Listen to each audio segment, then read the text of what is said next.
welcome back. The arrest of Nafees Modak last week, or this past week, in connection with the murder of top cop Charles Kinnear in the Western Cape has brought the goings-on as far as Cape Town's underworld back to the fore. Kinnear was shot dead in his Bishop Lavis home outside his home last year while investigating gang-related crimes. Peter Gastrow is with us now. He's with the Global Initiative Against Transnational Organised Crime. Joining us by Skype. Peter, grateful for your time tonight. So one of the charges you've picked up since the arrest of Mr. Modak was on the issue of extortion, and you say that's a particularly overlooked crime, if you will, when we assess the gangs and organised crime situation in Cape Town. Yes, thank you. Corruption involves obviously two sides, and it's the interest of the perpetrator and the victim to keep it quiet and to keep it hidden from police, from journalists, because if they were to speak out, the risk is high, particularly as far as the victim is concerned, that they could be threatened, that their business could suffer. And therefore, the public in Cape Town, and I think it happens in other areas as well, is by and large and remains ignorant about what's happening as far as extortion is concerned. What changed last year is that when the lockdown provisions were slightly eased in about August, suddenly there were increasing reports of expanding extortion rackets, both in central Cape Town as well as in areas such as Khayelitsha. They brought to the fore information which not many in the public were aware of, and it seems as though not many in the law enforcement were aware of. The proportions of that were alarming, and the Minister of Police came to Cape Town, visited some of the areas, established a committee to address it as a matter of urgency. So that is the background as far as extortion is concerned. It came to the fore during the second half into the public consciousness, and the work that we've been doing is to try and find out really what has happened, how does it impact Cape Town, how does it impact the economy, tourism, investment, how does it impact the welfare and security of citizens, whether it's in central Cape Town or Khayelitsha. And just on, just on that, yes. Peter, I mean, the point you make in your report is about how initially, before lockdown, a lot of these extortion rackets were making their money essentially out of these security agreements, if you will, with owners in the club scene in central Cape Town. It's now moved into the townships. I'm wondering if the police have the intelligence, the resources to keep up with what is essentially an evolving crime as far as location and strategy to some degree.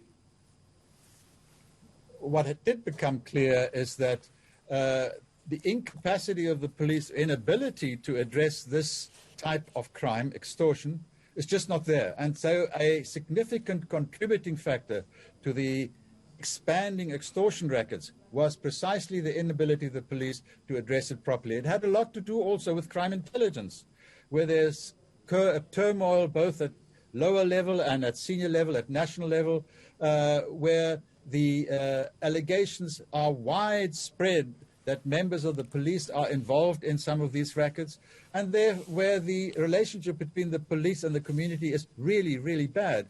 They don't report extortion cases.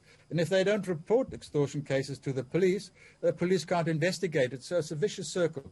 That is a problem which I hope can be worked through, because there were these significant arrests which you mentioned of Modak last week. And for many, there's a sign that maybe the police can increase its capacity, its ability to investigate these cases. And just on that, it was interesting to note that police at station level were willing to speak to you while you were doing your research, but their bosses at the very top did not want to be involved in this. Why is that? It's very difficult to say. You're right. Ordinary police officers at junior and senior level in the province were perfectly happy to discuss extortion with me, but there was a nervousness about doing so without the permission from the top. Now, if the top is in turmoil, if there are divisions in leadership at provincial and national level, it makes it very difficult for these officers, and I have an understanding for that. It was really a great pity that I couldn't get more information, because they were concerned that the authority wasn't there. And my approaches to provincial and national level were not successful. At least the approval came far too late for me to do anything about it. And the victims, yes, we've spoken about the local ones, but you've also made the point that you were able to touch base with some people who are now abroad, who were also victims of the extortion rackets in the Cape Town area. Are the criminals themselves linked to any organizations abroad?